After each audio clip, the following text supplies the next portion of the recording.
है। मुख्यमंत्री लाडली बहना योजना 1,25,00,000 से अधिक बहनों को जिंदगी में सशक्त बनाने का माध्यम बन गई है। लाडली लक्ष्मी अगस्त 2026 से मुख्यमंत्री जन विश्वास अभियान प्रारंभ किया है। जन विश्वास अभियान का लक्ष्य स्पष्ट है, ना देरी ना दूरी, समाधान से उत्थान के पवित्र भाव के साथ इस अभियान का प्रथम चरण 8 जनवरी 2027 तक संचालित किया जाएगा। हमारी सरकार ने वित्तीय वर्ष 2026-27 के लिए 4,38,000 करोड़ रुपए का बजट पेश किया, जो पिछले वित्तीय वर्ष से 10% अधिक है।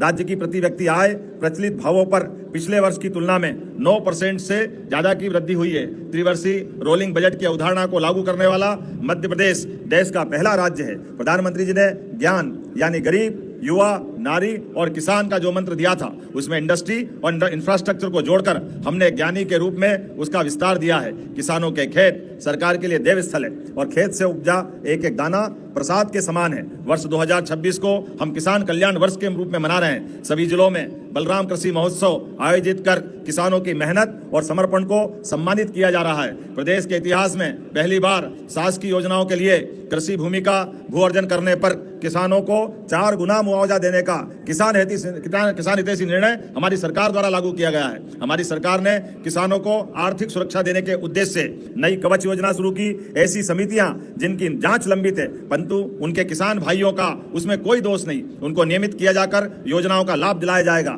किसान कल्याण वर्ष के दौरान सरकार ने प्रदेश के हर किसान को खाद बीज की उपलब्धता, पर्याप्त बिजली, हर खेत और को सिंचाई का पानी, न्यूनतम समर्थन मूल्य पर फसलों का उपार्जन, चिन्हित फसलों में भावांतर की राशि का भुगतान, खेती पर संकट आने की स्थिति में बीमा और राहत राशि का वितरण, किसान सम्मान निधि का राशि का भुगतान आदि सभी लाभ दिलाने का कार्य किया गया है। हमारी सरकार ने विगत 2.5 वर्ष में विभिन्न योजनाओं के माध्यम से किसानों को खातों में 3 लाख करोड़ से अधिक की राशि का अंतरण किया है। कई बार हमारे मन में ऐसी धारणा बन जाती है कि रोजगार मुख्य रूप से उद्योगों या नौकरियों से ही मिलता है, लेकिन मैं प्रदेश के युवाओं को बताना चाहूंगा कि मध्य प्रदेश में अब सिंचित खेती भी रोजगार के एक बड़े साधन के रूप में उभर रही है। मैं खेती में रुचि रखने वाले युवाओं से आह्वान करना चाहूंगा कि वे अधिक से अधिक उद्यानिक फसलों को अपनाएं। आज मध्य प्रदेश संतरा, केला, अंगूर, सब्जी और मसालों से लेकर मखाने, ब्लूबेरी से लेकर स्ट्रॉबेरी, ड्रैगन फ्रूट से लेकर गेंदा और गुलाब की खेती तक नई तकनीक और नई फसलें किसानों की तकदीर को बदल रही है। राज्य सरकार किसानों को देश की मिल्क कैपिटल बनने के संकल्प के साथ कार्य कर रही है। प्रदेश में दूध संकलन आज 12 लाख लीटर प्रतिदिन के प्रति स्तर पर पहुंचा है। हमारे दुग्ध उत्पादकों को 8 रुपए से अधिक प्रति लीटर का मुनाफा हो रहा है। माननीय प्रधानमंत्री जी के महिला सशक्तिकरण के संकल्प से प्रेरित होकर प्रदेश में हम लखपति गोपालक दीदी योजनाओं को प्रोत्साहित कर रहे हैं। नस्ल सुधार के साथ बछिया पालन करके प्रदेश की महिलाएं लखपति बनने का सपना साकार कर सकेगी। सरकार ने मत्स्य पालन नीति 2026 लागू की है, जिसके कारण एक अग्रणी अंतर्राष्ट्रीय कंपनी के साथ मध्य प्रदेश ने 7,430 करोड़ रुपए से अधिक के निवेश और बायबैक एग्रीमेंट पर हस्ताक्षर किए हैं। सरकार अंतिम छोर के अंतिम खेत तक सिंचाई के लिए पानी पहुंचाने के लिए संकल्पित है। मुझे इस बात की प्रसन्नता है, यशस्वी प्रधानमंत्री श्रीमान नरेंद्र मोदी का मैं हृदय से आभार मानता हूं, जिन्होंने आदरणीय भारत रत्न अटल जी की 100वीं जयंती के अवसर पर 44,600 करोड़ की लागत से देश की पहली नदी जोड़ो केन बेतवा परियोजना की सौगात दी है। मां नर्मदा के जल से विंध्य के आंचल में हरियाली लाने का सुलेमानाबाद टनल परियोजना के सफल साकार होने में हमारी सरकार ठोस कदम बढ़ा रही है। वर्ष 2028-29 तक मध्य प्रदेश की सकल सिंचाई क्षमता को बढ़ाकर 100 लाख हेक्टेयर तक ले जाने का लक्ष्य है।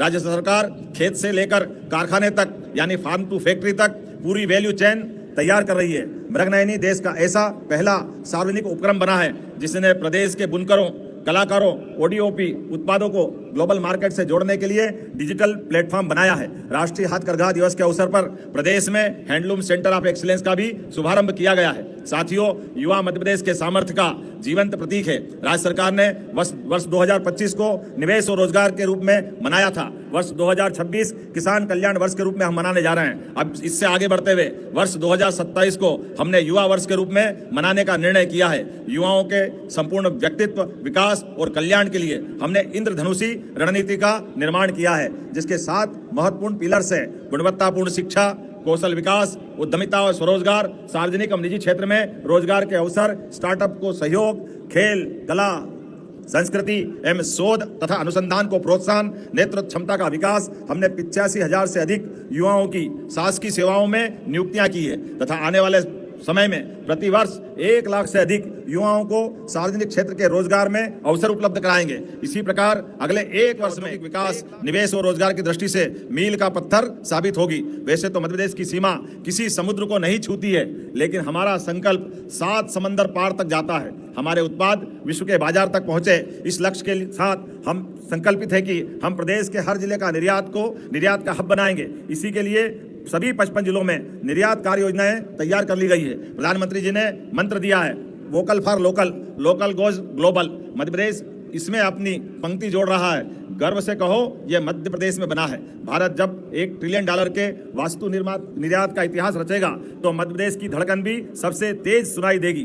गांवों का सर्वांगीण विकास सरकार की प्राथमिकता है। ग्रामीण विकास के क्षेत्र में विभिन्न महत्वाकांक्षी योजनाओं के क्रियान्वयन में मध्य प्रदेश निरंतर अग्रणी हो रहा है। आवास योजना में पूर्ण आवासों की संख्या के मान से मध्य प्रदेश देश में प्रथम स्थान पर है। विगत 2.5 वर्षों में जलगंगा संवर्धन अभियान मध्य प्रदेश में एक नई जल क्रांति लेकर आया है। जल संरक्षण और संवर्धन के इस मध्य प्रदेश मॉडल की देश भर में सराहना हो रही है। जल जीवन मिशन के क्रियान्वयन में भी मध्य प्रदेश अग्रणी है। माननीय प्रधानमंत्री जी के नेतृत्व में भारत पंचायत से लेकर पार्लियामेंट तक महिला सशक्तिकरण के स्वर्णिम युग में प्रवेश कर रहा है। मध्य प्रदेश में दिनांक 27 अप्रैल 2026 को विधानसभा के 1 दिवसीय विशेष सत्र में देश की संसद और सभी विधानसभाओं में महिलाओं के लिए 1/3 आरक्षण एवं परिसीमन लागू करने संबंधी नारी शक्ति बंधन संकल्प पारित किया गया है। जिस घर में बेटी मुस्कुराती है उस घर में खुशियां आती है। जिस प्रदेश की नारी आगे बढ़ती वही धरती नई कहानी गढ़ती है। मुख्यमंत्री लाडली बहना योजना 1 करोड़ 25 लाख से अधिक बहनों को जिंदगी में सशक्त बनाने का माध्यम बन गई है। लाडली लक्ष्मी योजना के माध्यम से 53,55,000 से अधिक बेटियां जुड़ी है। सर्व सुविधा युक्त सांदीपनि विद्यालय अब प्रदेश की पहचान बन गए हैं। इस मॉडल का अनुसरण अन्य प्रदेश भी कर रहे हैं। सांदीपनि विद्यालय के 50 से अधिक विद्यार्थियों ने राज्य स्तरीय मेरिट सूची में अपना स्थान बनाया है। वर्ष 2026 के हाई स्कूल परीक्षा परिणाम में प्रदेश के सर्वश्रेष्ठ 10 जिलों में से 7 जनजाति बहुल जिले भी शामिल है। उच्च शिक्षा के क्षेत्र में प्रदेश कुल 73 विश्वविद्यालय, 1,400 से अधिक महाविद्यालय, प्रदेश के 16 लाख से अधिक युवाओं के भविष्य को गढ़ रहे हैं। वर्ष 2026-27 में हमारे कॉलेजों में रिकॉर्ड प्रवेश हुए हैं। जब मैं देखता हूं कि प्रदेश में प्रत्येक 100 बेटों की तुलना में 171 बेटियां प्रवेश ले रही है तो सच में मेरा मन आपके साथ प्रसन्नता से भर उठता है। भाइयों और बहनों, डॉक्टरों की कमी दूर करने के लिए हमारी सरकार ने पिछले 3 माह में 1,000 नए डॉक्टरों की नियुक्तियां की है और अगले 6 माह में 1,000 और चिकित्सकों की नियुक्ति हम करने जा रहे हैं। मध्य प्रदेश की स्थापना दिवस 1 नवंबर 2026 से हम मरीजों की जांच को पेपरलेस बनाने जा रहे हैं। इससे रोगी की सभी जानकारियां डिजिटल रूप में संधारित रहेगी। मरीजों की जांच के बाद उन्हें विशेषज्ञ डॉक्टरों का परामर्श भी ऑनलाइन उपलब्ध कराया जाएगा। इससे विशेषज्ञ डॉक्टरों की कमी की पूर्ति हो सकेगी। मरीजों को भी डॉक्टर का परामर्श लेने के लिए कहीं और जाने की आवश्यकता नहीं पड़ेगी। पूरे प्रदेश में बेहतर चिकित्सा सुविधा के लिए निरंतर नए मेडिकल कॉलेज खोल रहे हैं। इसमें पढ़ने वाले विद्यार्थियों को उच्च गुणवत्ता की शिक्षा प्राप्त हो सके, इसके लिए एक और चिकित्सा विश्वविद्यालय खोले जाने का निर्णय किया है। इस तरह से प्रदेश में अब 2 चिकित्सा विश्वविद्यालय हो जाएंगे। इसी तरह से हमने प्रदेश में 8 नए आयुर्वेदिक चिकित्सा महाविद्यालय प्रारंभ करने का निर्माण प्रारंभ कर दिया है तथा नवा कार्य भी शीघ्र प्रारंभ करेंगे। लोक निर्माण से लोक कल्याण के लक्ष्य को प्राप्त करने के लिए विगत 2.5 वर्ष में प्रदेश में लगभग 23,000 करोड़ की लागत से 15,000 किलोमीटर से अधिक सड़कों का निर्माण, उन्नयन और सुदृढ़ीकरण किया गया है। Indore Ujjain corridor, Indore Pithampur economic corridor, Jaora Ujjain highway का निर्माण का भूमि पूजन सिमस्त को लेकर के किया गया है। भोपाल, इंदौर, जबलपुर, ग्वालियर और उज्जैन में तो नमस्कार किसान भाइयों, सीएम मोहन यादव जी ने आज स्वतंत्रता दिवस के मौके पर किसानों महिलाओं के लिए 10 बड़ी ऐलान किए हैं। साथ ही आप लोग को बता दें कि लाडली बहना योजना की जो 39वीं किस्त है वो आप लोगों को मिलने वाली है परसों 17 अगस्त को लाडली बहना के अंतर्गत 1,500 रुपये जारी होंगे बहनों के खाते में। 1500 रुपये 39वीं किस्त का। और जो सीएम कल्याण योजना की 16वीं किस्त है वो मिलेगी आप लोगों को 22 अगस्त को किसानों के खाते में 2-2 हज़ार रुपये डलेंगे। 82 लाख किसानों के खाते में 2-2 हज़ार रुपये 22 अगस्त को पैसा डलने वाला है। बड़ी घोषणाएं की हैं किसानों के लिए, लाडली बनाओ के लिए। और आप लोगों को बता दें कि मुख्यमंत्री किसान कल्याण योजना के साथ साथ कई बड़े ऐलान उन्होंने किए हैं। फसल बीमा का पैसा भी किसानों को मिलेगा, आवास योजना का भी पैसा मिलेगा और किसानों की आय दोगुनी करने के लिए मध्य प्रदेश सरकार लगातार काम कर रही है, उन्होंने कहा। किसान भाई चलिए उनका पूरा भाषण सुनते फिर आपको बनने जा रहे हैं सिंहस्थ 2028 के भव्य और दिव्य आयोजन के लिए तैयारियां युद्ध स्तर पर चल रही है। संतों और श्रद्धालुओं की आस्था को केंद्र में रखते हुए मोक्षदायिनी क्षिप्रा जी के निर्मल जल में स्नान और अन्य सभी सुविधाओं के विकास के लिए घाट भी बनाए जा रहे हैं। मुझे विश्वास है वर्ष 2028 उज्जैन का सिंहस्थ आध्यात्मिक वैभव का पूरी दुनिया के लिए एक अलग प्रकार से निकल करके आएगा और दुनिया आश्चर्य से चकित होगी। मध्य प्रदेश अब बिजली गुल के पुराने दौर से निकलकर बिजली फुल के युग में पहुंच गया है। बीते रबी मौसम में लगभग 20,000 मेगावाट और इस बार 21,000 मेगावाट से अधिक की मांग की आपूर्ति करने की हमने ऐतिहासिक तैयारियां की है। मध्य प्रदेश नवकरणीय ऊर्जा का नया पावर सेंटर बन रहा है। प्रदेश की विद्युत क्षमता में 30% हिस्सा ग्रीन एनर्जी का है, जिसे हम आने वाले समय में 50% तक ले जाने वाले हैं।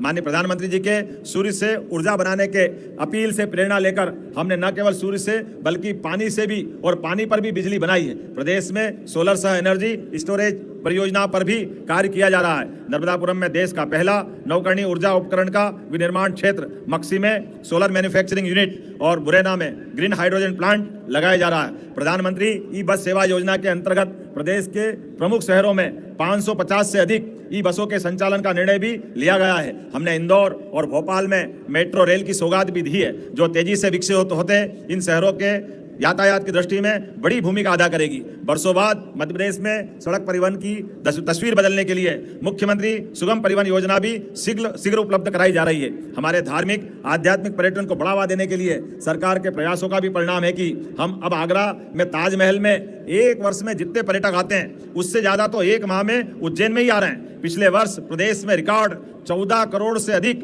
पर्यटकों ने पूरे प्रदेश के ओरछा से लगा करके दतिया तक और मांडव से लगा करके ओंकारेश्वर तक जो हमारे लिए उत्साहवर्धक परिणाम दिए हैं, ये हमारी अतिथि देवो भव की परंपरा का उज्जवल मान है। पर्यटकों को आकाशीय ऊंचाई देने के लिए हमने पीएम श्री पर्यटन वायु सेवा एवं पीएम श्री पर्यटन हेली सेवा की भी शुरुआत की है। प्रदेश में बीते 2 वर्ष में 10 नए हवाई मार्गों की शुरुआत हुई है।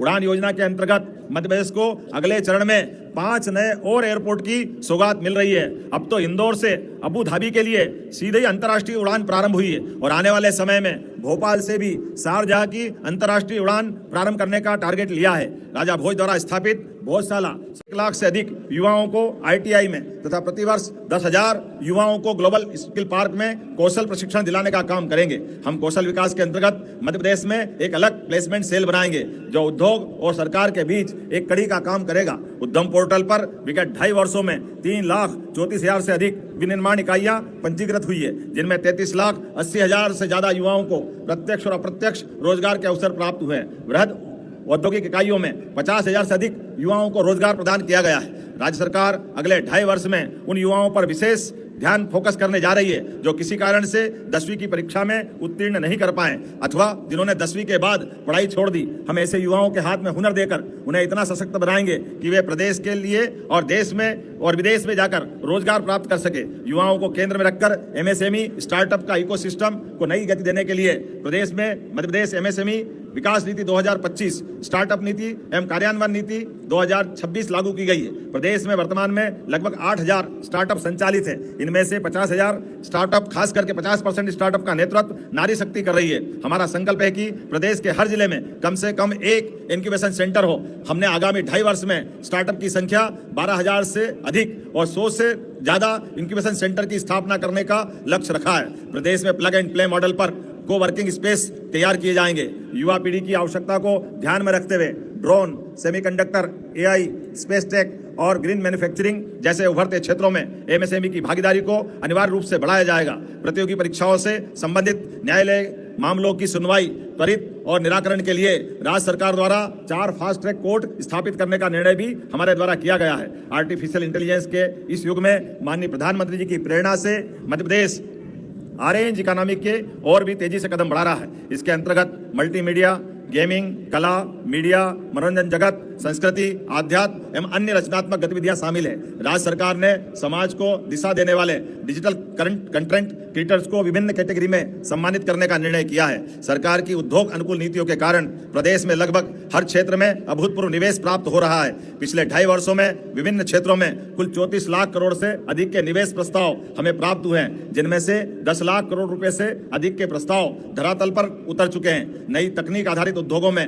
मध्य प्रदेश तेजी से अपनी पहचान बना रहा है। प्रदेश के टेक सेक्टर में 12,000 करोड़ से अधिक का निवेश धरातल पर उतर चुका है। खासकर ग्वालियर में उभरता टेलीकॉम मैन्युफैक्चरिंग जोन, जबलपुर और शिवपुरी में आगे बढ़ता डिफेंस कॉरिडोर औद्योगिक विकास की कहानी खुद बयां कर रहा है। धार का पीएम मित्र पार्क 21,500 करोड़ रुपए से अधिक के निवेश के साथ वस्त्र उद्योग की नई कहानी लिख रहा है। राज्य सरकार का विजन है कि प्रत्येक जिले में